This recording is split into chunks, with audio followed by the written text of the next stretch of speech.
problem that we face when we talk about the existence of God is that it's somewhat of an insult to the divinity to have to begin to discuss his existence. In fact, I think it was Soren Kierkegaard, the great theologian philosopher, who said that it is extremely dangerous to discuss in the presence of God his existence, simply because he takes an extremely dim view of it as recorded in Holy Scripture. However, be that as it may, we are forced to the position simply because on college and university campuses, in a world which is anything but friendly to Christianity or theism in particular, and hostile by every conceivable standard, it is necessary for the Christian church to proceed to give answers. Now, by answers, we do not mean final solutions to all the problems which confront us, simply because there is a marked inaccessibility to data, and therefore one who is finite by definition is going to have one whale of a hard time trying to reach an infinite being or an infinite conclusion, simply because one is limited by virtue of that finitude. And so when we start talking about an infinite being, and that is always what we mean when we speak of God in the Judeo-Christian concept, it boggles the mind, and the Christian sometimes feels at a loss. How am I going to communicate this idea? How am I going to tell somebody about a disembodied, ultra-dimensional, infinite being who possesses all characteristics of perfection beyond anything that the human mind can conceive of? No wonder the analytical philosophers of our day have turned around and said, well, after all, these statements can't really be analyzed. You're really talking about something that is metaphysical, that is beyond the world of time and space, a transcendence, and we can't analyze this. Now, quite properly, it is impossible to analyze a transcendent being. The only way that man can finally arrive at God is if God chooses to reveal himself. This is the position which Scripture gives us. But what we are going to attempt to do is to give some reasonable alternatives for the unbelief of men who claim that there is no such thing as any evidence, that we can't consider any factual data that would lead us in this direction, that we can't even conceive of a being like this. And therefore, what's the sense of even talking about it? The market is glutted today in philosophy with books on the subject of why you can't even talk about God. The reason you can't talk about him is because the concept, never mind the being, is irrelevant.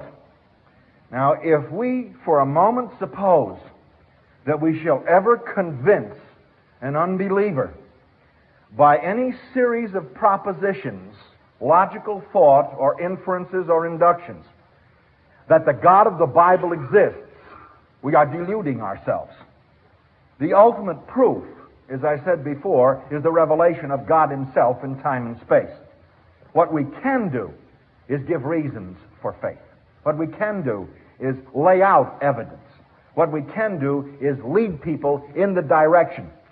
But it's impossible by the standards that men have set themselves to prove anything to them at all, because they have not ruled God out of existence by really logical processes of thought. They have defined him out of existence.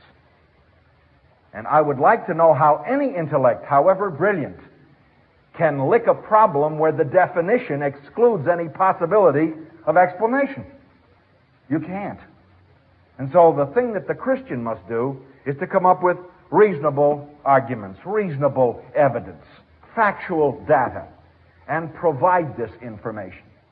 And then ultimately leave this in the hand of the Spirit of God, who must touch the hearts and minds of men. The philosopher has a classic weakness.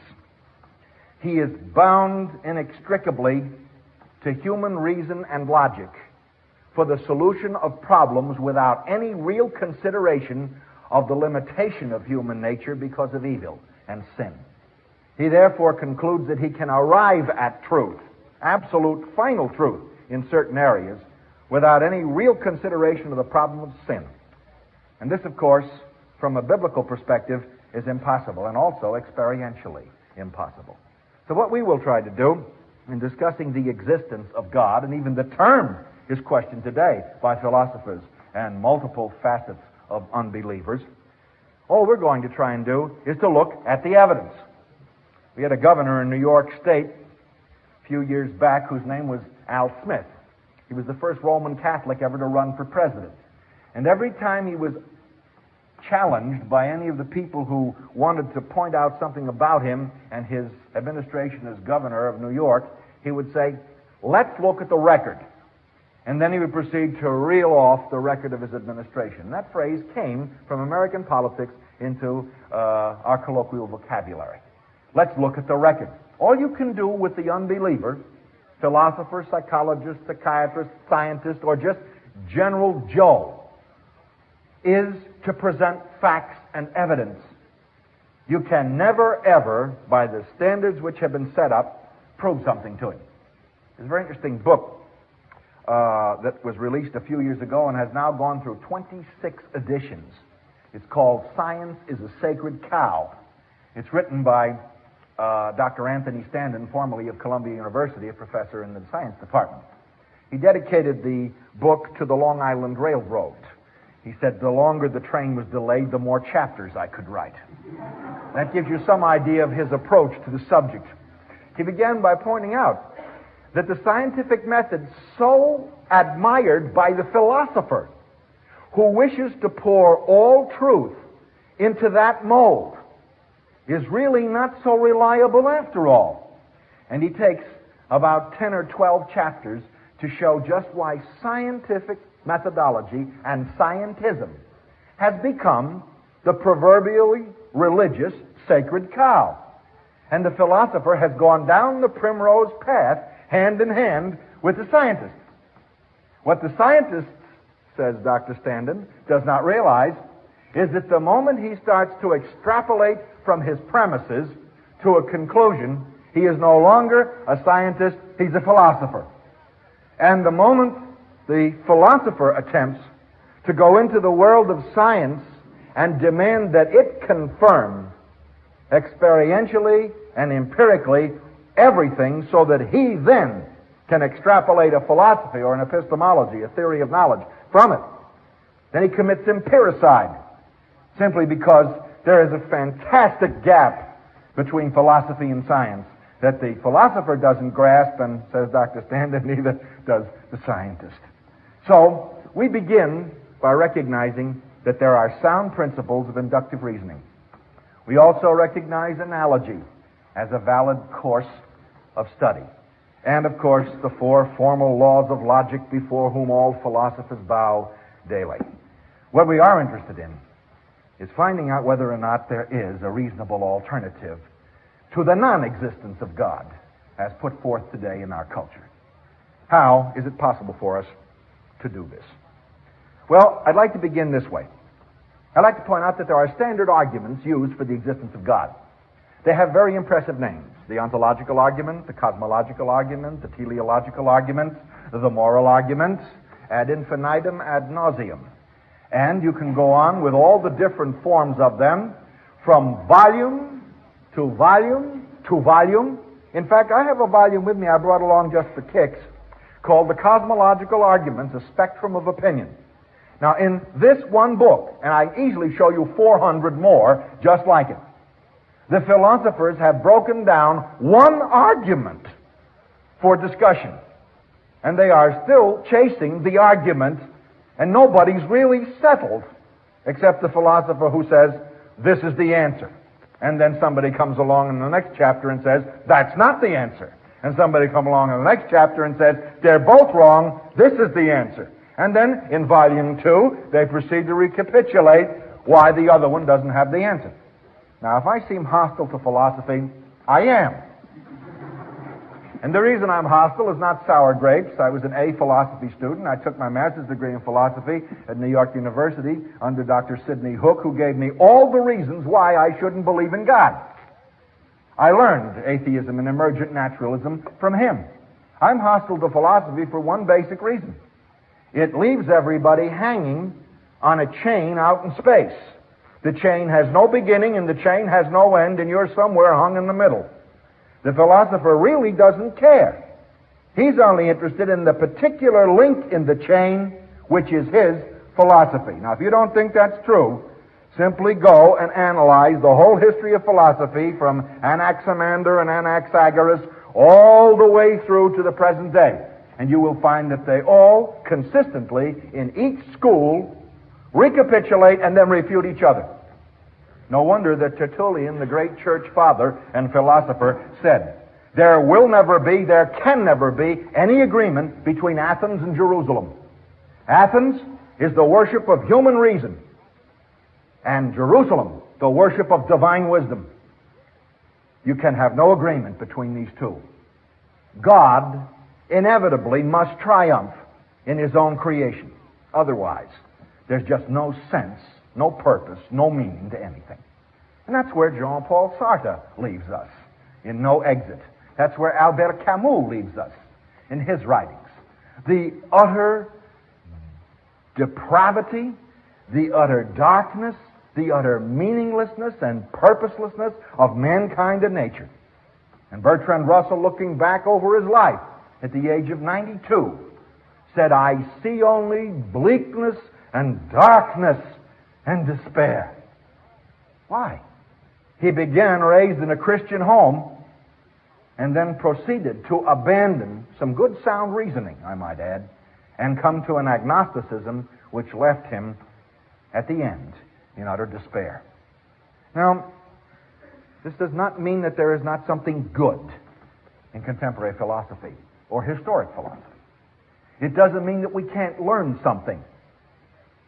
It means that we must look at it in the proper perspective of God. And the proper perspective of God is Colossians chapter 2. Beware lest anybody ruin you through philosophy, through empty deceit and after the rudiments and basic elements of this world, and not after Christ. For in him dwells all the fullness of God in flesh. It's a marvelous statement. For in him dwells all the fullness, pleroma, theotetos, somatikos, all that God can mean in flesh. That is incarnate wisdom. So, we have a very definite position. We make absolutely no apology for it. Christianity begins with summa theologica and summa philosophia. The supreme theology, God was manifest in the flesh. Summa philosophia. God has revealed his wisdom to man, not that man may love his own mind, but the mind and being of God. Now, we have a position. Please don't go around apologizing for the fact that we're theists. That's what we are. We are theists. We believe in the existence of one God. And we believe in an eternal, disembodied, ultra-dimensional being, creator and sustainer of the universe, and Savior of the world in Jesus Christ. We have a very definite position. You know, when Christians go to lecture sometimes, as sometimes I have the opportunity to do, in hostile philosophy departments, they have a tendency to go in almost apologetically as if philosophy had refuted Christianity. And this is utterly absurd. Philosophy has succeeded magnificently, almost majestically, in refuting itself. And the Christian, therefore, ought to recognize that we have a lot more going for us experientially in terms of purpose and meaning than all philosophy combined. After all, the philosophers have never yet erected a hospital. They have never yet built any orphanages. Nobody ever went to Africa, Asia, or out into the wilds of the world and tried to present Jean-Paul Sartre's existentialism. Can you imagine discussing with a cannibal with his filed teeth gleaming in the sun why there is no possibility of an exit from life and that man is in utter despair? You'd be in utter despair, all right. You'll be in a pot. The philosophers never go out and really accomplish, I'm talking now experientially, and from a standpoint of axiology, values, they never accomplish these things. They are the gadflies of civilization and the parasites of the church. They live on the criticism of others and of themselves. I always say when I lecture, and sometimes I don't get any laughs, that until I see philosophy produce something concrete in terms of the ethics and morality and betterment of mankind they are always telling us we should have and should aim for, until I see it, I'm not about to believe that there's any real value in it except intellectual gymnastics. Now, I have a lot of friends who are philosophers, and they get furious when I talk this way. They invite me to their classes so they can argue with me. And I might add, it never hurts to stand up for Jesus in the context of higher education or any place else. It hurts when you don't. So I have prefaced my remarks and probably prejudiced people who will be listening to me and the tape which is coming out of this, but I have to declare we do have a position in historic Christianity. We do have a somewhat inborn contempt, historically, for philosophy which leads men away from God and very seldom ever towards Him. We love the philosophers. We are quite hostile, frequently, to the conclusions that they come to. And I might add, most of the conclusions are non sequiturs. They do not logically follow. What we have to do is analyze the facts. So, to return to Al Smith, let's look at the record. And let's look at some of the common forms of argumentation for the existence of God. And instead of placing them in a deductive framework, let's put them in an inductive framework, in, if you will, a scientific methodology. Let's take a form of an argument that a philosopher has to pay attention to. And I'll state some of those. And then analyze them and set them forth as reasonable alternatives. Now, we're specifically told in the so-called cosmological speculations, and the word cosmological is a 50-cent word, don't get thrown by it. It simply means from the fact of the cosmos, the study of the universe. That's all it means. From this particular argument, it is generally stated that since we have a universe in front of us, this is the way Christians generally state it, if we have a universe in front of us, where did it come from? It must have come from God, because we can't explain it. Now, the philosopher loves that. The unbeliever loves that, because then he can lead you off into contingency arguments, into infinite regression, and by the time you get finished an hour or two afterwards, you not only won't know what you believe anymore, you won't even know what the question was you asked. Now, if you doubt that, I suggest reading some of the contemporary arguments in some of the books on the subject, and you'll see exactly what I mean. So let us deal with a good inductive form of the cosmological argument. This one will stand up inductively in any philosophy department. If anything now exists, then either something must be eternal, or something not eternal must have emerged from nothing. Now, you must go through that very carefully, because the philosophers and the people who don't believe will analyze every word very carefully, so we must state it again. If anything now exists, and I think we're reasonably sure that that's true, then either something must be eternal, or something not eternal must have emerged out of nothing, or from nothing. Now, is it more reasonable to believe that something emerged from nothing, or is it more reasonable to believe that the universe is eternal? Is it more reasonable to believe that the universe is illusory? Or is it more reasonable to believe that the universe is created and therefore finite? Actually, you have about four choices. So we review them. First, the universe is itself eternal and is the product of chance. Well, is it true? In physics, there is a law called the second law of thermodynamics. It still stands. It holds that the universe is losing energy by heat energy by friction. So that right now, what is happening is that greater temperatures tend to lesser temperatures, and that in the end, the consummation of the universe is maximum entropy, which means cold. We have some illustrations of it in our own solar system. Pluto, Uranus are right now encased in ice. Why? They cooled off. The sun is cooling off. The analysis of the stars, the furthest out all the way in, including quasars, tell us that we are dealing specifically with cooling processes. Therefore, we are not living in an eternal universe, because whatever tends to maximum entropy was at one point in time greater than it will be when the maximum entropy arrives. What am I saying? It's getting cold. That's all. Sounds very philosophical and very erudite when it's read and propounded page after page. What does it really mean? We're running out of energy. Now, I'm sure you understand what that means. Simply because gasoline will shortly be 50 or 75 cents a gallon. We are in an ecology crisis. We're running out of the resources of energy in our own civilization, and I might add, on Earth. And therefore, people are now beginning to consider the problem of energy. Okay? Then use this illustration when you talk to people about an eternal universe. How come we're in an energy crisis? And they will say, oh, well, because we're running out of our natural energy resources. But we shouldn't be running out of our natural energy resources. And the reason why we shouldn't is because the universe is eternal. And all things must continue. But they're not continuing. Everything is burning out, including this planet. Now, no one has ever yet refuted the second law of thermodynamics.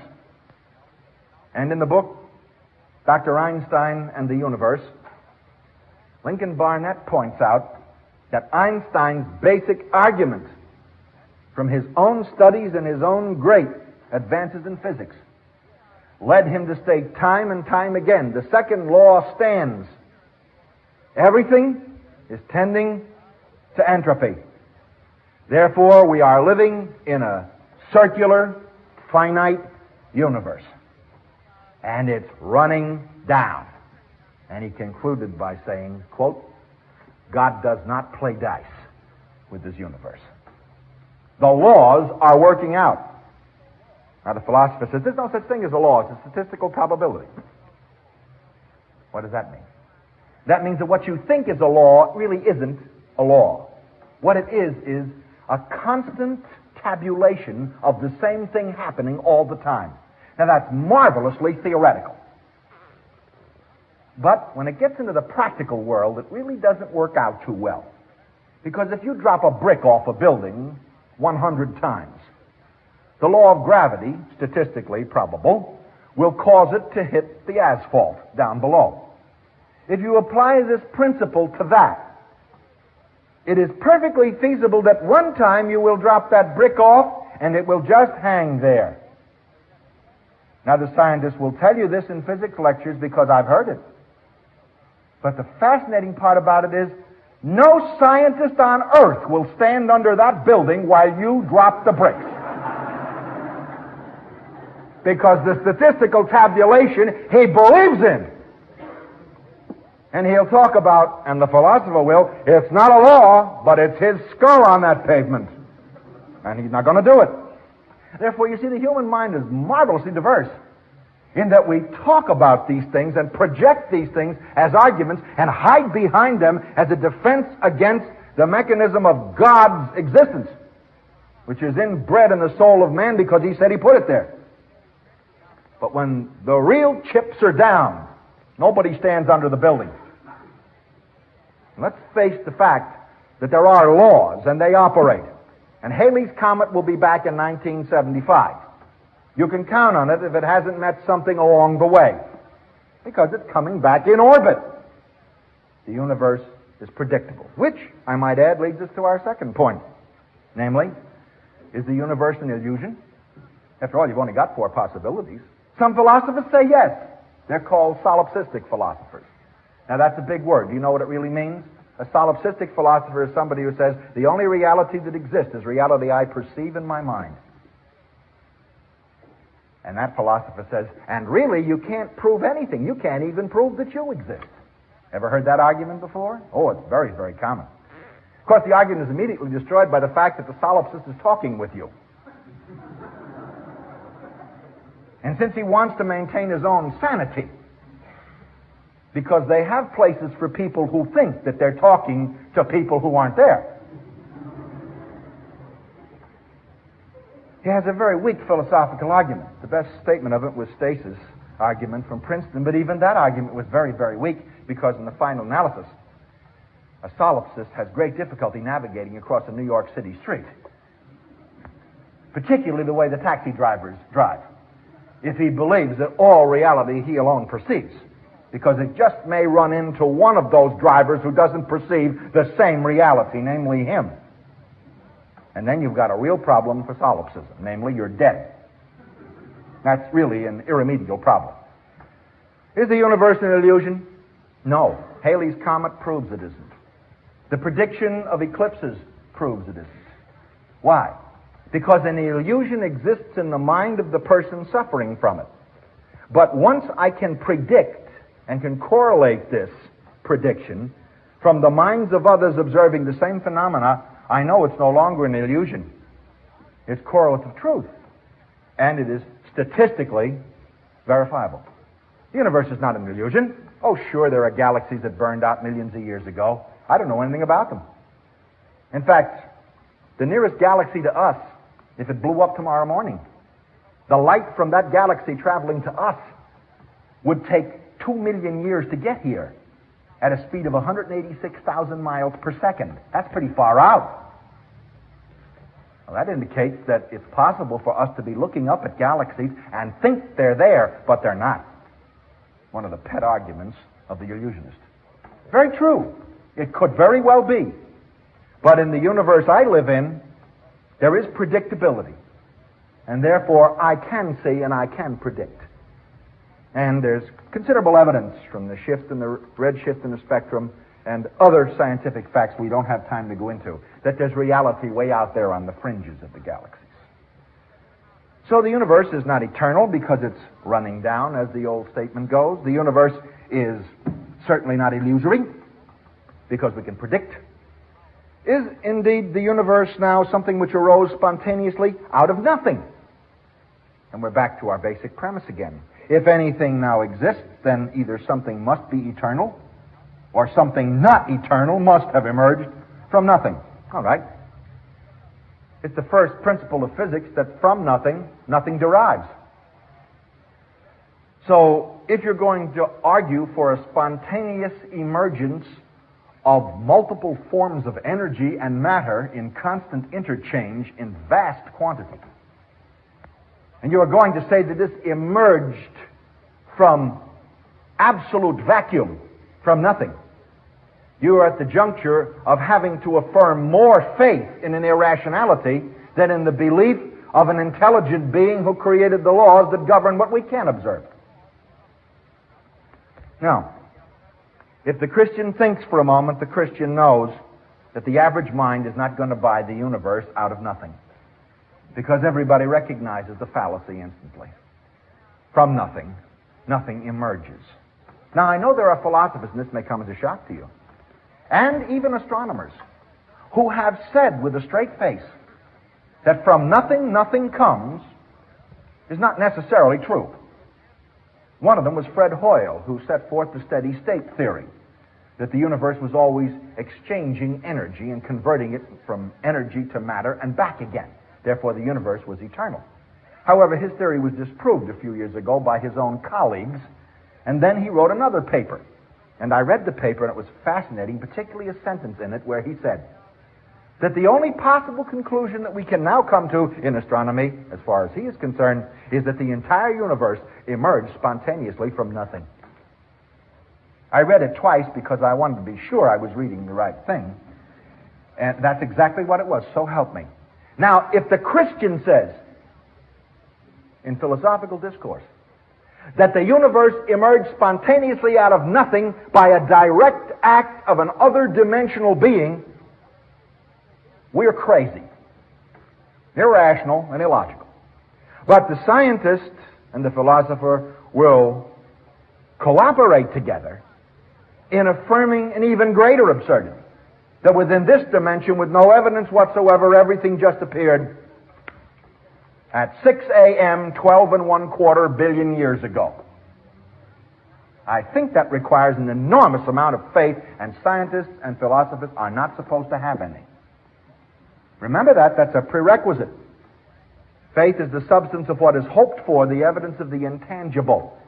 A scientist proceeds from a particular instance to a general conclusion and validates it inductively by experimentation.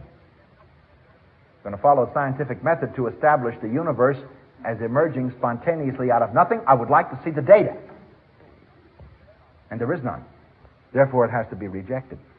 And finally, the universe was created and is therefore finite. It was created by a force transcending it by infinity, and a force that we cannot observe in this time-space continuum.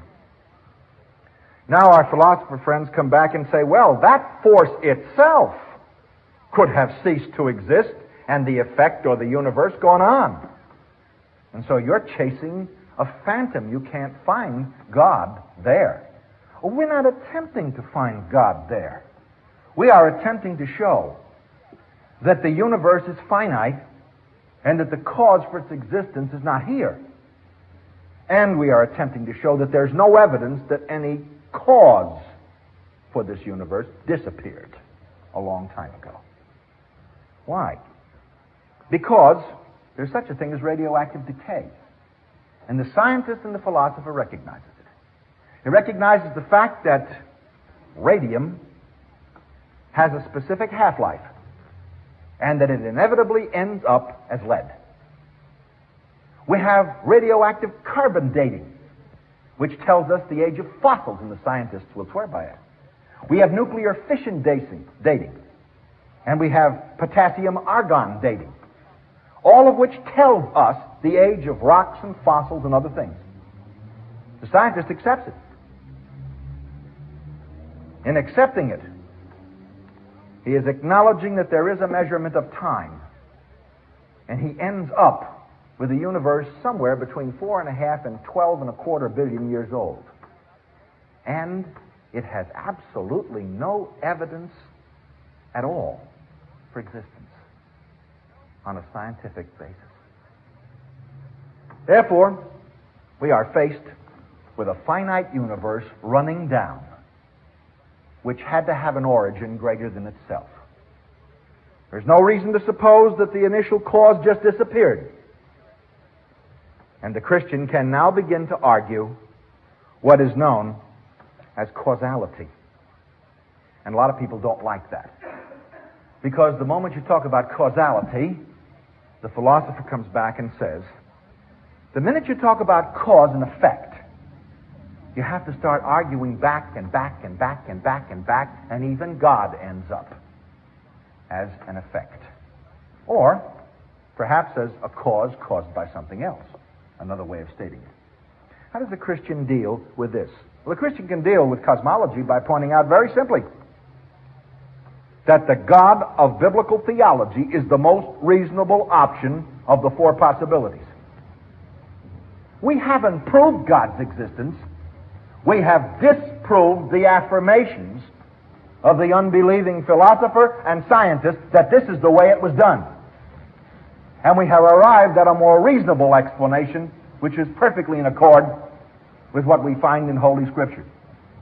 Therefore, what we are saying is what we believe is more reasonable and more rational, and in the end, more scientific and logical than what you believe.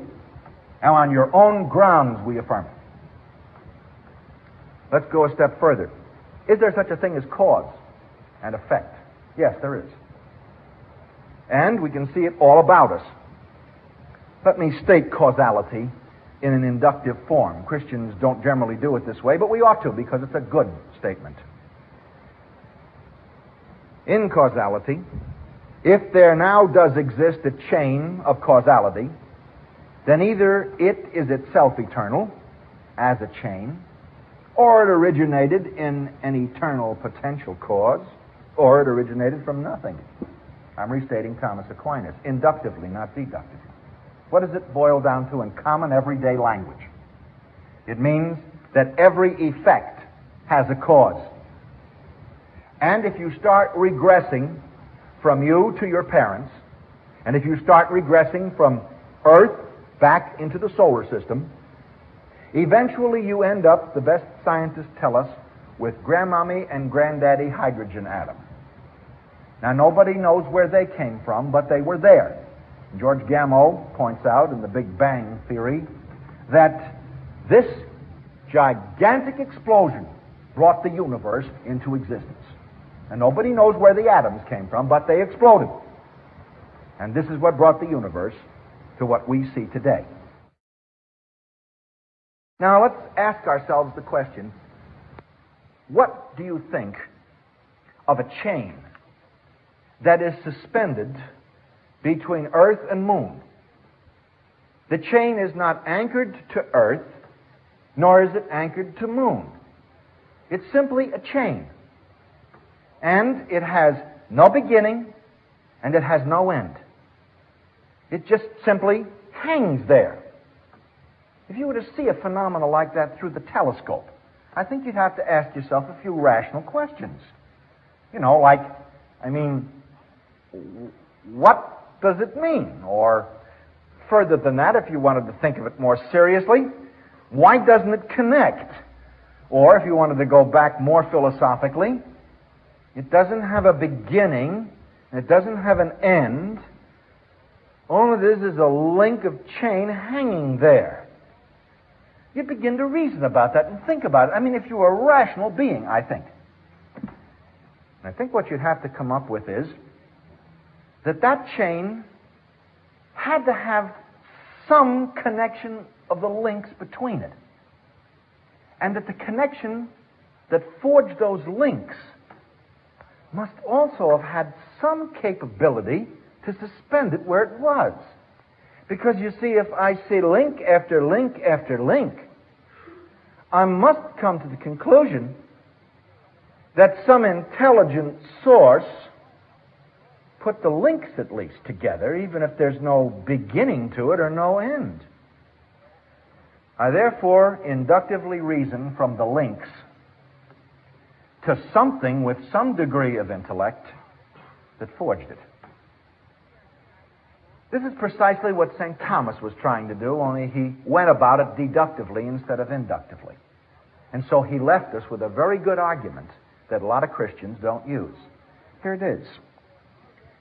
If there now does exist a chain of causality, now we're talking about causes, that's suspended, then either it is itself eternal, it was just always there as a chain, or it originated in an eternal potential cause, or the chain just suddenly, at a given point in time and space, materialized.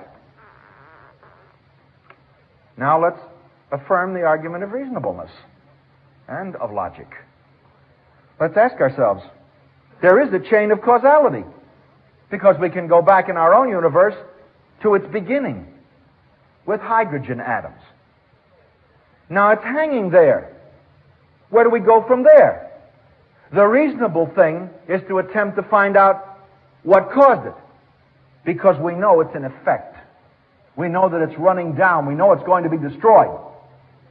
So we start asking ourselves the question, what caused it? Not what caused me. We've traced me and you and the whole universe back to the beginning of the chain. What caused this effect? Now, at this particular juncture, we have our choices to make. Either it was caused by a power which brought it into existence, or it was always there. We know it wasn't always there because it's disintegrating, the universe, and the causes which we can observe, and the effects.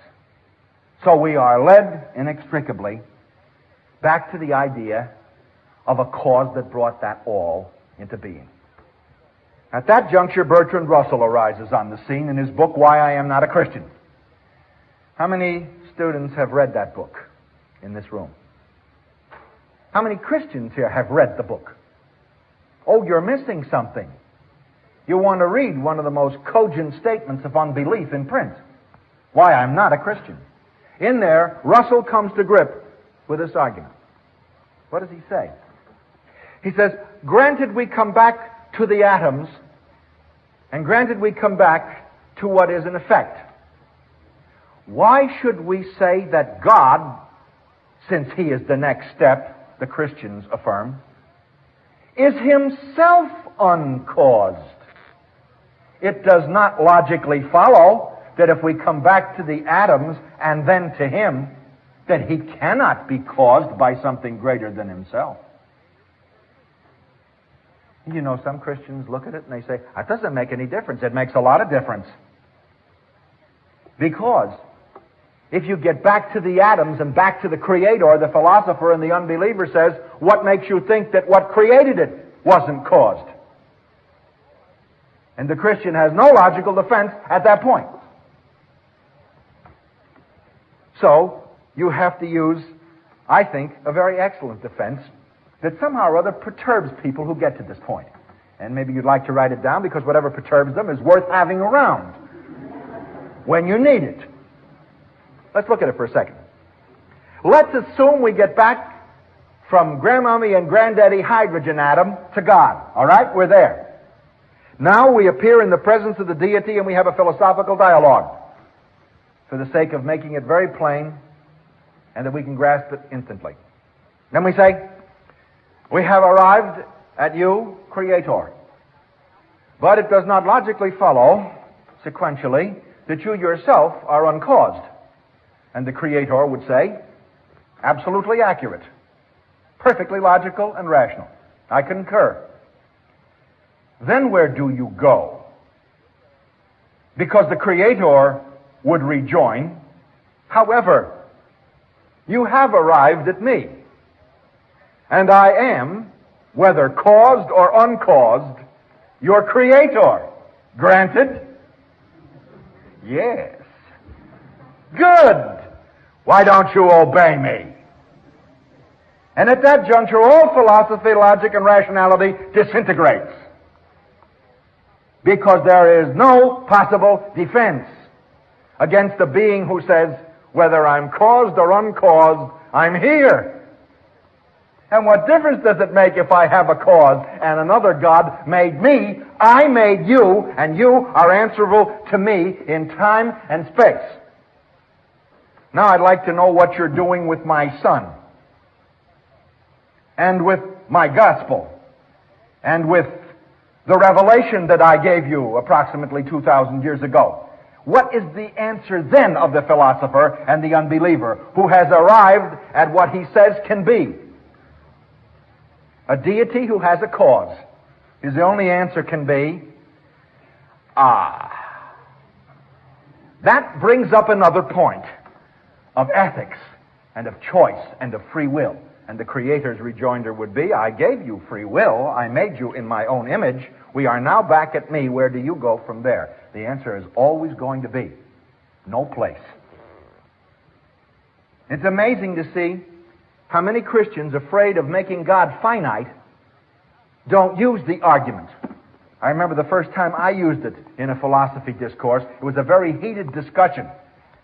And we were arguing violently, about 12 or 15 of us, all budding philosophers, sitting around a coffee clutch at NYU. And everybody was pounding on contingency and pounding on causality and pounding on the non-necessity of being and pounding on this and pounding on that and generating enormous heat and no light whatsoever. As I was listening to it, I thought to myself, why not try it this way?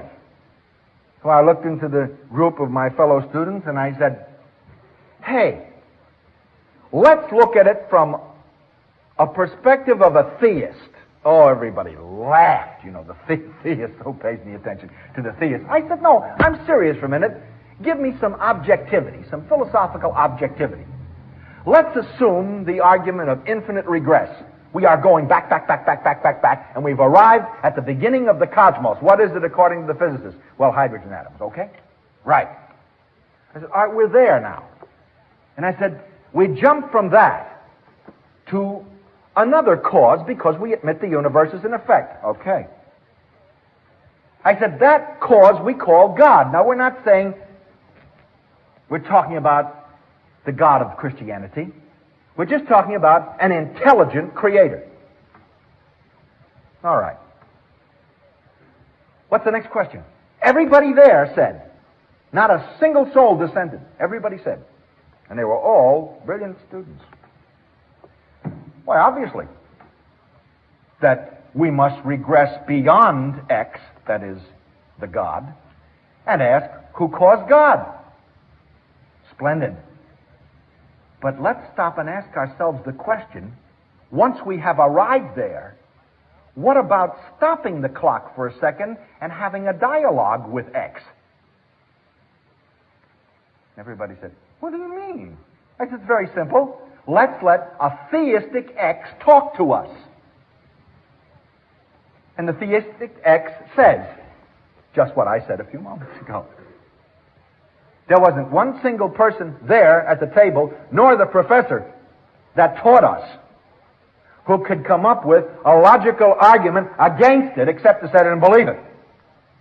Which, of course, is no logical argument whatsoever. It's simply an affirmation of one's own inner conviction. Now, that's worth thinking about. It's very much like the judge in Chicago who was faced with a group of hippies. And this was in the newspaper. And they had perpetrated some crimes and so forth, and they shook their fists at the judge and said, man, you haven't got the power from the people. It's contrary to the Constitution. You can't do that to us. We're going to appeal to the Supreme Court. And the judge answered them. He said, that's your prerogative under law. And you're right, I do not have the power of the Supreme Court. But I do have the power, as the judge sitting in this case, to decide on the merits of that case, and you who have offered a defense. And you have been convicted, and therefore I sentence you.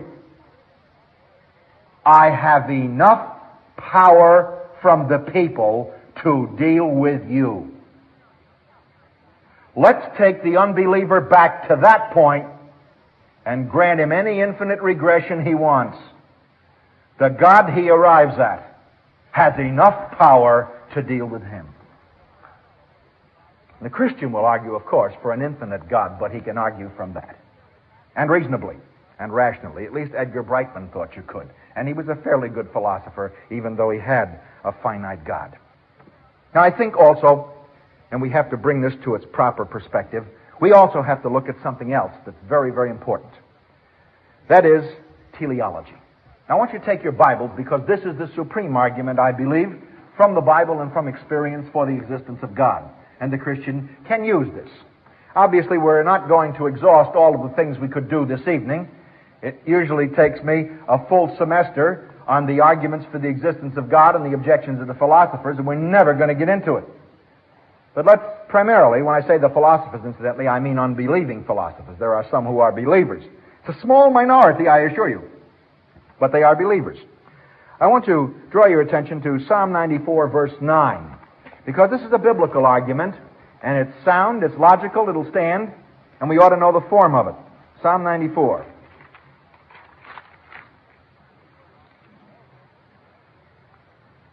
Verse 9. He that planted the ear, shall he not hear? He that formed the eye, shall he not see? Now I want you to take that and underline that verse. The planting of the ear and the planting of the eye. The psalmist says, under the inspiration of the Holy Spirit, the designer of the ear, he can't hear. The designer of the eye, he can't see. The argument is implicit right in the structure of the text, of design, of purpose. Hence the Greek word telos, or finality, the purpose, the design of the whole thing. The teleological argument for the existence of God. Now there are many forms of it. But I think what we can say is this, quote, can we believe that the purposiveness of our sensory organs can be rationally explained without an intelligent purposer? Close quote. That's a good question from a Christian philosopher. Can we believe that the purposiveness of our sensory organs can be rationally explained without an intelligent purposer? Close quote. There are many ways that we can state the argument from teleology. It's used in different places in the Scripture. In Psalm 19, verse 5, we have another occurrence of it. And I'm going to go into some of the philosophers who have made some interesting comments on it, and very strongly in support of theism. Psalm 19:5. These verses you ought to know because they outline this, which I consider to be the strongest argument. And there are a number of philosophers who have arrived at the same thing.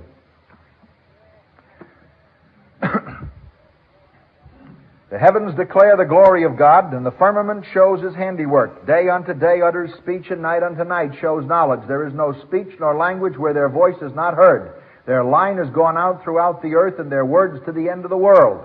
In them hath he set a tabernacle for the sun, which is as a bridegroom coming out of his chamber, and rejoicing as a strong man to run his race. His going forth is from the end of the heaven, and his circuit to the ends of it, and there is nothing hid from the heat thereof. What are we seeing here? The argument from the design of the heavens. In other words, God designed it. How can you look and see law and purpose without inevitably asking the question, even if you're not trying to prove something, asking the question, is there not a purposer in this beyond what I personally am able to control? Now, we can go further than this. Romans chapter 10, verses 17 and 18, the Apostle Paul makes reference to this very point, arguing for the power and universality of God from teleology. And again, and he was no mean philosopher himself, the argument is found in Romans chapter 1. The invisible things of him from the creation of the world are clearly perceived, understood by the things which have been made, even his eternal power and divinity. So man stands without excuse. What is it that condemns men? That the invisible things of God are seen in the purposes of creation, so that man cannot have an excuse. Now, there are a number of people that have objected through the years to the argument from teleology. You'll find a disconcerting factor in dealing with unbelieving philosophers and people who attempt to sustain their arguments. They have a habit of only quoting what passages out of other philosophers that suits their case, and they omit other ones. Point in question. David Hume, the great empirical philosopher, brilliant genius of a man who quite properly criticized deductive arguments for the existence of God and laid them to rest. And I am with him to the end. They should have been laid to rest. They simply obscured the facts. But Hume is always quoted. Always. In every philosophy course I ever took. And I've interviewed literally hundreds of people on this subject, asking them questions to satisfy my own mind. I never heard anybody in any university or college ever quote David Hume positively on teleology or on the fact of God's existence or any evidence that could support it. Never once. He's always quoted as the man who destroyed the arguments for the existence of God. I'd like you to listen to the man who destroyed the arguments for the existence of God, from something that's not found in the class notes and in the assigned readings. Natural History of Religion, David Hume. Quote, "The whole frame of nature bespeaks an intelligent author. No rational inquirer can, after serious reflection, suspend his belief a moment with regard to the primary principles of genuine theism and religion." Close quote. This comes as a shocker to a lot of people that think that Hume was trying to destroy it. In fact, in an interesting dialogue, which I took the trouble to bring along so that we might see it in its proper context, David Hume, according to the editor of these selections, made this statement. And I'm quoting now the editor of this series. "It may seem strange that defense of the teleological argument is undertaken in the following by one who apparently had little sympathy with it. However, it only emphasizes Hume's great philosophical ingenuity, for he does not shirk the task of putting the argument forcibly. The cause or causes of order in the universe probably bear some remote analogy to human intelligence." And then, listen. "The world is one vast machine, and is divisible into a network of smaller and yet comparable machines that far outstrip human comprehension. Reasonable men," he says, quoting Hume, are forced to conclude that the source of everything is a superior mind or intelligence. Close quote. Now, what interested me further was, in reading this particular synthesis of Hume, something here that I think a lot of Christians ought to be aware of, and I'll be happy to supply the references to it. It's found in the Cosmological Arguments, A Spectrum of Opinion, the chapter on David Hume, and the editor is Donald Burrill, and the publisher is a Doubleday publication from New York. I quote now, "Consider, anatomatize the human eye. Survey its structure and contrivance." This is Hume now. "And tell me from your own feeling if the idea of a contriver does not immediately flow in upon you with a force like that of a sensation. The most obvious conclusion surely is in favor of design, and it requires time, reflection, and study to summon up those frivolous, though abstruse objections which support unbelief. Who can behold the male and the female of each species, the correspondence of their parts and instincts, their passions, and whole course of life, before and after generation, but must be sensible that the propagation of the species is intended by nature? Millions and millions of such instances present themselves through every part of the universe, and no language can convey a more intelligible, irresistible meaning than the curious adjustment of final cause. Whatever arguments may be urged, an orderly world, as well as a coherent, articulate speech, will still be received as an incontestable proof of design and intention." And the conclusion, Hume again speaking through Cleanthes. "You can trace causes from effects. You can compare the most distant and remote objects. And your greatest errors proceed not from barrenness of thought and invention, but from too luxuriant a fertility, which suppresses your natural good sense by a profusion of unnecessary scruples and objections." And he concludes, "The order and arrangement of nature, the curious adjustment of final causes, the plain use and intention of every part and organ, all these bespeak in the clearest language an intelligent cause or author. The heavens and the earth join in the same testimony. The whole chorus of nature raises one hymn to the praises of its Creator." And then he says, speaking to the man who was arguing with him, "You start abstruse doubts, cavils, and objections. You ask me what is the cause of this cause. I don't know, and I don't care. It doesn't concern me. I have found a deity." You notice the point we returned to a moment ago? I have found a deity. And here I stop my inquiry. In other words, if you regress back to the universe and then to its cause, Hume says, I have found the deity. I don't have to go any further beyond that, because that deity is sufficient to explain all of the effects in my universe. And that's a reasonable, logical, and rational argument from design. It'll stand up. And it didn't come from a Christian. It came from a deistic, empirical philosopher who thought that it had some good common sense behind it. The man who's always quoted as saying that he was opposed to belief in the existence of God. I'm glad we can bury that criticism of Dr. Hume.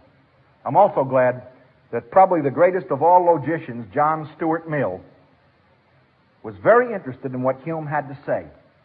And this is what Dr. Mill ended by saying. You see, the philosophers can, on the existence of God, occasionally give us a tremendous boost. Let's listen to it. He says, the number of instances, now he's talking about the order and the general likeness and composition, and he again cites the human eye. He's going back to Hume. The number of instances is immeasurably greater than is by the principles of inductive logic required for the exclusion of a chance concurrence of independent causes. Translation: the fact of the evidence and the way it's arranged in the purpose of the human eye is far greater than can be explained by chance. What chance creates, chance destroys. It is perfectly possible, theoretically, for the universe to all have come into existence simply by being thrown together from atomic structure and arrived at where we are now, granting you have an eternal universe. But, says this philosopher, and others, the possibility of this occurring on the basis of chance does not take into consideration that the same forces which caused it to instantly coalesce will also cause it to instantly disintegrate. And from its creation till now, we've had 12.25 billion years, and the disintegration has not taken place. We do not have infinite time. We have finite time. Therefore, the argument will stand. And I think that Dr. Mill has summed it up beautifully when he says, the number of instances is immeasurably greater than is, by the principles of inductive logic, required for the exclusion of a random or a chance concurrence of independent causes, or speaking technically, for the elimination of chance. This I conceive to be, he's going on now, we are therefore warranted by the canons of induction in concluding that what brought all these elements together was some common to them all, some cause common to them all. And inasmuch as the elements agree in the single circumstance of conspiring to produce sight, there must be some connection by way of causation between the cause which brought these elements together and the fact of sight. This I conceive to be a legitimate inductive inference and the sum and substance of what induction can do for theism. Close quote. That may not mean a great deal to the average Christian, but that statement by John Stuart Mill, at whose altar almost all philosophers bow, as the greatest of logicians, leads us to theism being substantiated by what? Good, solid inference and induction. And it'll stand. This did not again come from a Christian, but from an unbeliever. Now, some people are sitting here saying, there's a lot of heavy stuff. And, man, how am I going to put all this together? Well, fortunately for you, it's all on a cassette, and you can play it over and over and over again, courtesy of One-Way Library, until you've thoroughly absorbed all of this information. And then you'll be able to use it. But the point is, once you have heard it enough and listened to it enough, then it becomes part of your vocabulary of conversation with the person that has these arguments. And when that happens, you are able to communicate with them. I had a professor who once said, we are always being told that the universe came into existence by chance and is sustained by chance. He said, I'm reminded of the story of the infinite monkey at the infinite typewriter who is pounding out consistently, and eventually, by the laws of chance, he is going to come up with Shakespeare's Hamlet. One day, into this great infinite laboratory rushes the scientist who is controlling the experiment. And he tears off the top page from the typewriter and says, I've got it! I've got it! I've got it! We're vindicated!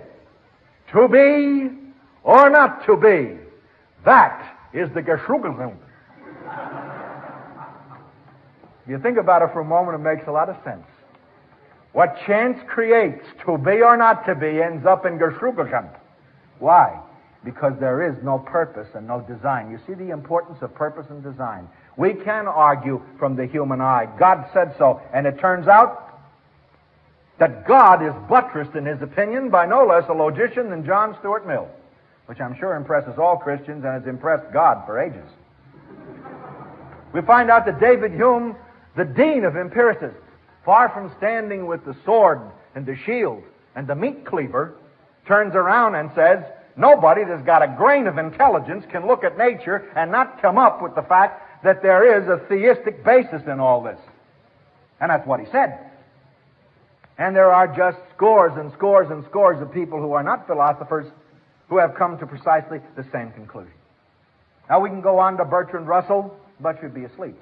We could go on to Ludwig Feuerbach, and you couldn't pronounce his name.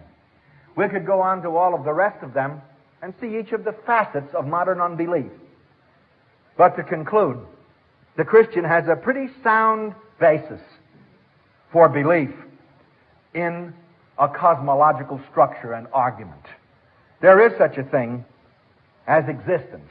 And if anything now exists, then either something must be eternal or something not eternal must have emerged from nothing. It is more reasonable to believe that something is eternal. And the God of biblical theology is the most reasonable option to all of it. There are only 4 choices you've got, and each one of the 4 choices has been examined and inductively analyzed. Causality is here. And if you run into infinite regression, then you can always remember that when you get there, you can ask the nasty question from the position of that being, what have you been doing in my universe? And the answer from anybody who wants to really face it is that he's not going to sit still for an argument about where he came from. He's instead going to ask for your arguments for what you've done. I think that this is a reasonable position.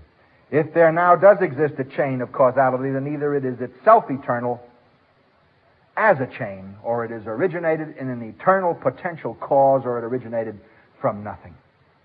And finally, teleology. God said it. I planted the ear, I planted the eye. Use your brains. Look at them. Think about them. And it won't be any great giant intellect that comes to the conclusion that there's purpose and reason and authority in creation. The existence of God, demonstrable by scientific means, incredible. Can never be done. God will not get into a test tube and change color like litmus paper. Red, yellow, or blue, I'm here. Lucky you. God doesn't do it this way. There are other kinds of proof and good, solid reasoning that can buttress it. Let's not deify any methodology, and let's not think that what we've gone through this evening is the be-all and the end-all of argumentation. But it is a reasonable, logical alternative to unbelief. And it will give us some sustenance beyond Scripture for the reasonableness of the existence of God.